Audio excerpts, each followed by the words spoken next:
New year, and we are back with our first numbered UFC event. UFC 311 is one that we were very much looking forward to.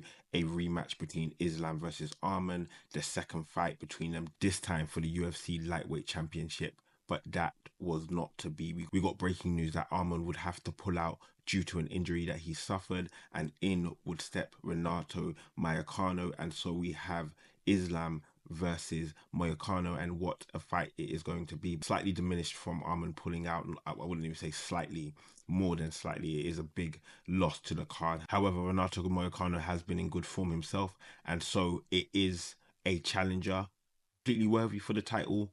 I would say maybe a fight or two off. However, he has been on a roll. We're going to review this fight and many, many more. Obviously, let's go through what we normally do, rank the card based on quality and what we think. Again, the main event has changed, and so it has lost a little bit of the shine on the card. However, it is still a fight that I am looking forward to very, very much. Looking at the co-main event, Merab versus Umar. Again, what a fight this is going to be. I'm very excited for this co-main event fight, and we're treated to a plethora of very quality fights, if I'm being honest with you. Championship level fighters all throughout the first three fights. This time, Jiri versus Jamahal Hill. We'll have Almeida versus Spivak as well. A very good fight. Two fighters who I rate quite highly in the heavyweight division. Kevin Holland versus the Ridder in his UFC debut. So we've got a plethora of good cards. We obviously have the prelims.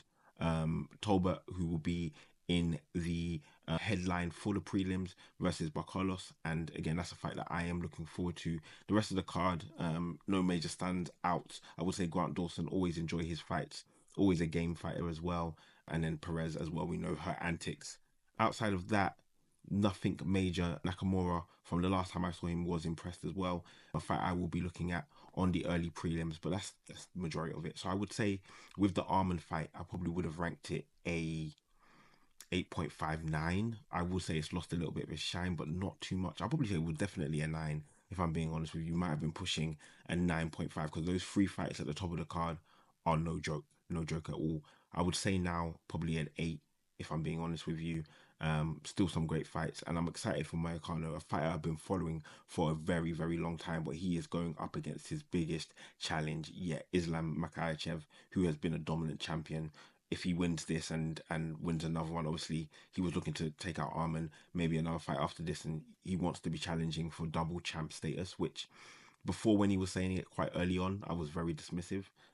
Felt he owed a due to the light heavyweight championship, which was passed around for a little bit after Khabib had been away, and so him coming in, taking that crown, becoming champion, and cementing himself as a dominant champion just shows his quality overall. We're going to go into each fighter's profile very, very quickly, and their last couple of fights, as well as some of the things that we've seen within their game. So again, looking at the champion Islam, what a fighter, what a fighter. I think I've come to appreciate him more as time has gone on. There was a little bit of an air of, oh, you're just here because you're Khabib's cousin, and he was, truthfully, but the quality has shined through. He is continuously showing his domination, not only on the ground. He's got a different game from Khabib. We know that. Anyone that says they're completely the same is I think, very misguided. Islam obviously has a very dominant style, similar to Khabib, but in different ways. More proficient on the feet. Definitely showed a level of that in his last fight against Dustin Poirier, one of the best strikers. Dustin was a problem for him. Let's not be deceived. However, he showed his quality. He got that ground game, not only by mauling, which Khabib was known for, but he's got a great submission game as well. Beating Volk twice. The first time was a difficult one that went to decision. The second time there was no debate about it. He knocked him out, and he knocked him out clean. Beating Charles Oliveira to win the championship as well, and the fight with King Bobby Green, which is why a lot of people said, wait, he's getting a title fight after, some of the, not probably the highest, or probably not the biggest fights, but he deserved that opportunity. He took that opportunity, and he's proven to be the champion that he probably thought he was going to be. Khabib probably thought he was going to be. And if I'm being honest, all of us probably thought he was going to be. You could see the quality shine through. He will be going up against Renato Moicano, a fighter who I have watched from the beginning of his UFC career, and he has been entertaining to say the least. He's grown in his personality, showcasing who he is as a person. He's always had an edge to him, no doubt about it. He's always let his mouth run, and not in a rude way or a disrespectful way, but he's confident in his own ability, and he shows it consistently. You can see the run that he's been on, 4 straight wins, and not against easy opposition at all. But Benoit Saint Denis again took him out, TKO, doctor stoppage. It was a nasty, nasty cut. Jalen Turner, we know the problem that he presents a lot in this division with his length and size. Drew Dober, who we know goes all night long, and Riddell as well, who we know what he has offered in some of the prelims and some of the and we know what he has offered fighting against some of the other top 15 in the division. So again, Renato Moicano definitely deserves to be in this air. He was edging his way towards that. He did have a fight with Daniil Berriush.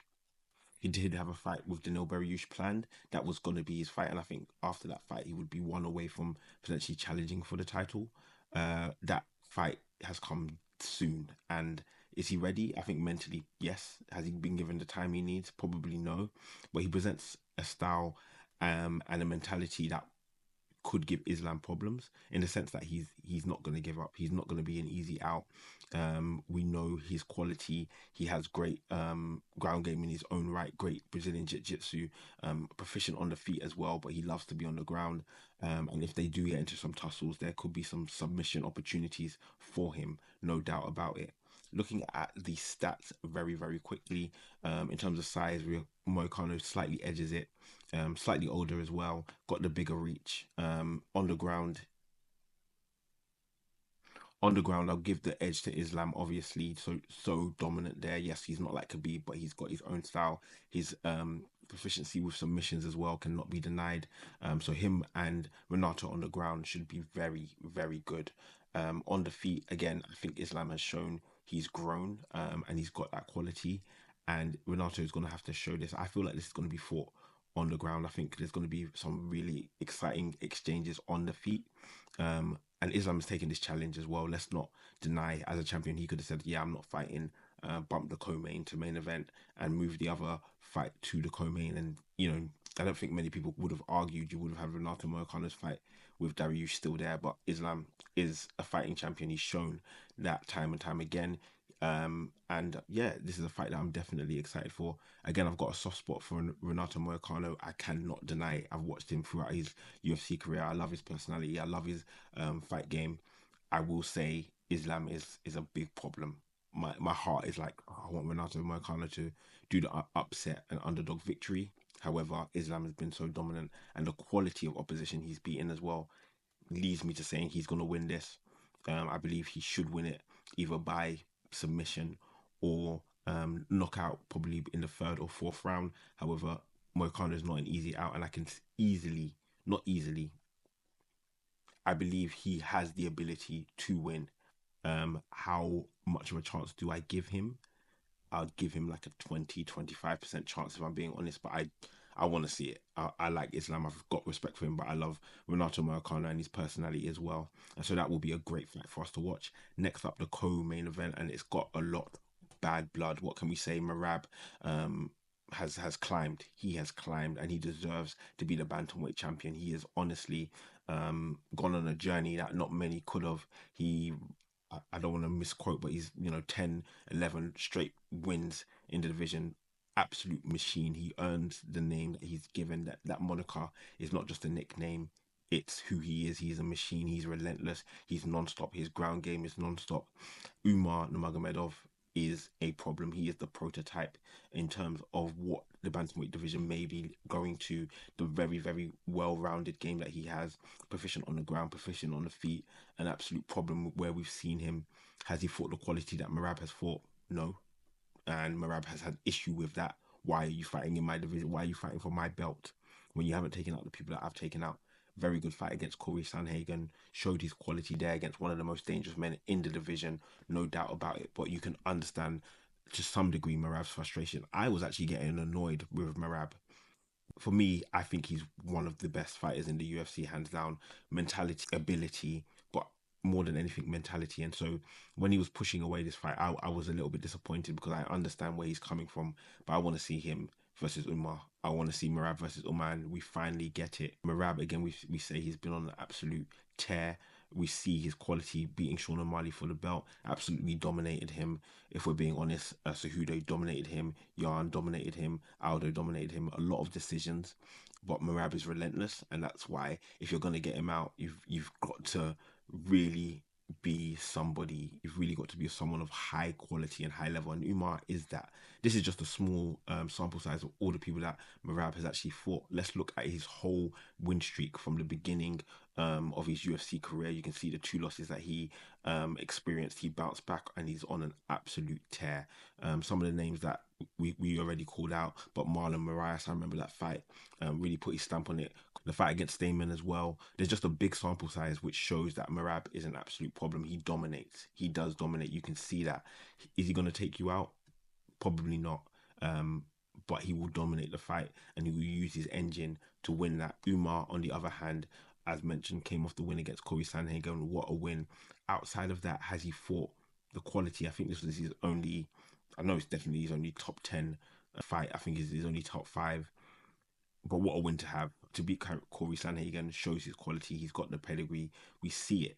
It's undeniable. But he hasn't fought who Merab has fought. And so it will truly be a test of that pedigree. Umar does have the height advantage. Looking at the reach, slight advantage for Umar as well. Striking wise, I do give the benefit to Umar. Merab, I've seen him miss. He is wild at times, no doubt about it. The accuracy, you can see Umar hitting nearly 70% of his significant strikes. Merab is going to have to be relentless. He's going to have to be every inch of the champion that we know him to be. Again, spoken about Merab, relentless 6 takedowns. The takedown accuracy is a little bit worse because he will go and go and go and go until he gets you down. So his accuracy suffers because he's relentless. And when he doesn't get it, he'll keep going. When he doesn't get it, he'll keep going until he gets it. For this title fight, where do I lean? It's tough. It's really, really tough. I love Merab. I love his ascent. I think he is a absolute problem.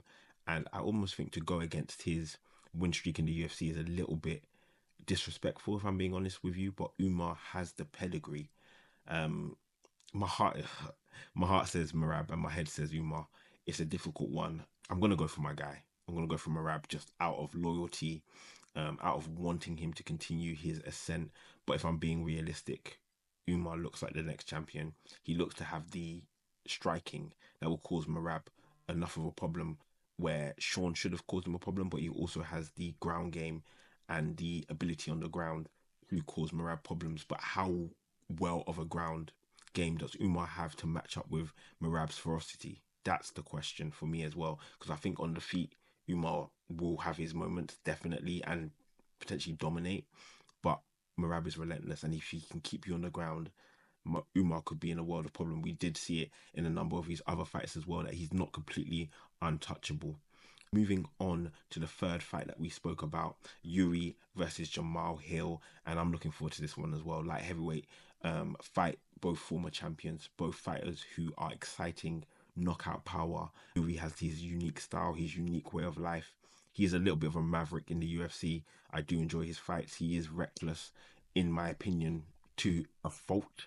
He's lost fights he shouldn't have because of his reckless nature, but he's won fights that were probably going against him because of his reckless nature. Jamahal Hill, again, we've spoken about how powerful he is. He has the precision. He has, punches that can turn people's lights out. Let's not forget what he did to Johnny Walker as well previously. Again, Jiri, I think his last fight, he did lose to Alex Pereira, and both men have lost to Pereira most recently, if I'm not mistaken. And that was a difficult defeat for Jiri. Obviously, he did lose to Pereira first. People were giving him a lot of props and praise for that first fight, and even though he lost, saying that he could come back and cause Alex more problems. Alex, blew Jiri out of the water, showed his domination. And for Jiri, it's about how you bounce back. He needs to be more disciplined in his striking. He has all of the ability to regain the championship. From Alex, probably not at this moment in time. I don't see a third fight in the horizon, if I'm being honest with you. But the fight against Jamahal Hill will be very, very interesting, because that reckless nature against someone like Jamahal Hill, who has the power, knockout power, will be very, very interesting. Former champion, as mentioned, beat Glover for the championship in a very impressive fight where Yuri failed. Jamahal actually flourished and did get the victory. He is somebody who was on an absolute tear, went up against Alex Pereira after the injury where he had to relinquish the belt, and he got knocked out in the first round. I do think, if I'm being honest with you, it was a little bit dubious with the referee slightly getting involved, but I do think Alex Pereira probably would have pulled it out anyway. But Jamahal Hill is absolutely not having it. He thinks he has the skill set. He feels he has the ability to beat Alex Pereira. And listen, I can't knock anyone's confidence. To step in that ring and fight is something else. And so, if Jamahal Hill thinks he can beat Alex Pereira, show us. Go through Yuri, win, and then get that fight against Alex Pereira. Because I do believe after Ankalaev, if Jamahal Hill, states his opportunity and is as aggressive as he has been for the opportunity, the UFC will struggle not to give it to him. The only thing that will kind of damage his chances is the calls for the heavyweight fight for Alex Pereira versus John Jones, but we will see. Next up, before I actually move on to the next fight, who do I think is gonna win? I'm gonna go for Jamahal Hill. I think Yuri is absolutely devastating. Jamahal Hill can take some good shots. The one against Alex, we know the power, but Yuri can take a lot of shots. Yuri absorbs a lot of shots. He does. It's one of his weaknesses. He can take a lot of punishment, but too much punishment, as we saw in his previous fights, there's a limit for every man. So I think Jamahal Hill has the power, and Yuri's ability to take that power consistently with how open he is, I do have doubts about. Quickly, we'll look through the stats again, as mentioned. Higher significant strikes per minute for Jamahal Hill. Again, he is very proficient on the feet. His accuracy is in line with Yuri, so we should see a fight that's predominantly fought on the feet, and I'm excited about it. I think someone's definitely getting knocked out in that one. Next up, Almeida versus Spivak, and I'm really looking forward to this one. I do not know why, but Almeida versus Spivak is one that I'm thinking should be a really, really good one. Almeida is one of my favorite heavyweights, I'm not gonna lie, just because of how different he is. Jailton Almeida has been really, really good in the heavyweight division. He's lost to Curtis Blaze, where he was dominating for the first round. He was in absolute dominant. For the first round, he was in absolute control, showed his quality. He was getting Curtis Blades on the ground consistently, had him in a number of submission opportunities, but he got lax in that second round, and that's why he got knocked out. Very disappointing for him, but he bounced back with an absolute monster submission. He is a problem on the ground. I want to see him continue to climb. Going up against Spivak, who consistently has improved. He's been one of those people who has really improved. He's shown his quality. The win against Marcin Tapora again was a big one for him, showing his submission game in his last few fights. Has got the loss against Tsarukyan, but I would actually like to see him run it back if he does get the win here, if I'm being honest with you.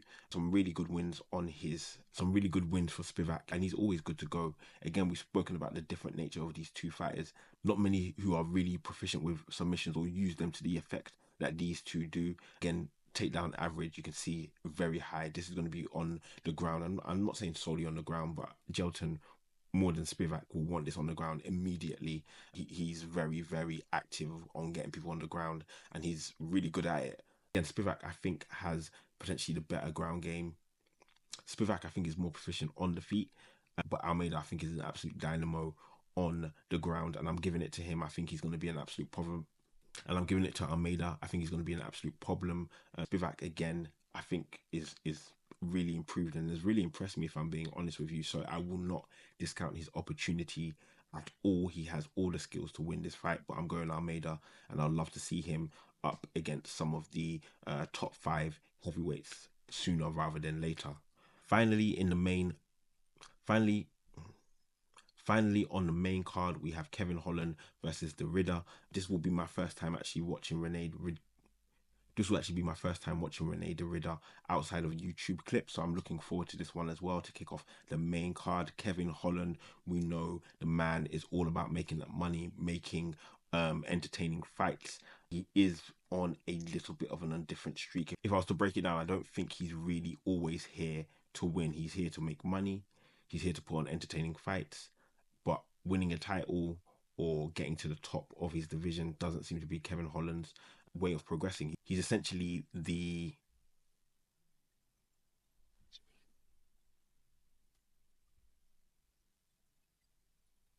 he's essentially become what Derek Brunson was previously, and that's just being the person that the UFC will use to test whoever they think may be ready for that step up, but they don't ever want to devalue him to the point where he can't make their money, so they will throw him fights that he should win. The Chiesa one was one that stands out. The Olajacek fight as well was one that he should have won and he did win. But coming up against JDM and Michael Page, again, two difficult fights for him, and lost to Roman Dolidze as well. So we've seen him be used to test new fighters and upcoming fighters in that division who will be entering the top 10 potentially. Derrida did win his UFC debut against Merab. The submission victory set him up nicely. Again, there were some questions about, his quality. He is the former one champion, so there was high expectations for him. But again, Merab has beat some quality fighters, and so he shouldn't be looked at as disappointing at all. He did get the finish, he did get the victory, and now there's a level and a step up for him against Kevin Holland. We'll be very interested to see how he does. I do like his style, very proficient on the ground as well. We will look quickly at the stats, as mentioned, high rate of takedowns, high rate of submissions as well. Kevin Holland is proficient on the ground to a degree. I think this fight will be one that Derrida would hope to win and set himself on course for bigger and better fights. Kevin Holland will try and keep his level in the UFC, but I don't think he will ever dip because he's got that name value now and he's established himself essentially. I am going to go for Derrida to show his quality. He is a championship level fighter, or has been a championship level fighter, and if he was to lose to Kevin Holland, that would put a dent in how he is viewed by the UFC and by the fans as well. So I'm going with Derrida in that fight. Won't cover any of the prelim fights heavily. Talbot is one who we are looking forward to. It will be interesting to see how he goes against Barcelos. Barcelos, who we have seen fight against the likes of Umar, and he did lose. Was pretty decent for the early portion of that fight, but slowly faded away, and so it will be interesting to see how he goes against the young up-and-coming star. I will be going for Talbot to win that fight, but again, this is another test and level separator from what he has faced before. Guys, hopefully you've enjoyed the video. Again, we'll cover the card in our review. I'm most looking forward to, it's between Merab and Umar, or Jiri and Jamahal Hill, and I think the knockout potential of this fight is probably going to be my fight of the night. But guys, we will catch up in that video. Make sure to like, comment, subscribe, and I'll catch you guys soon. It's been EDA. Peace.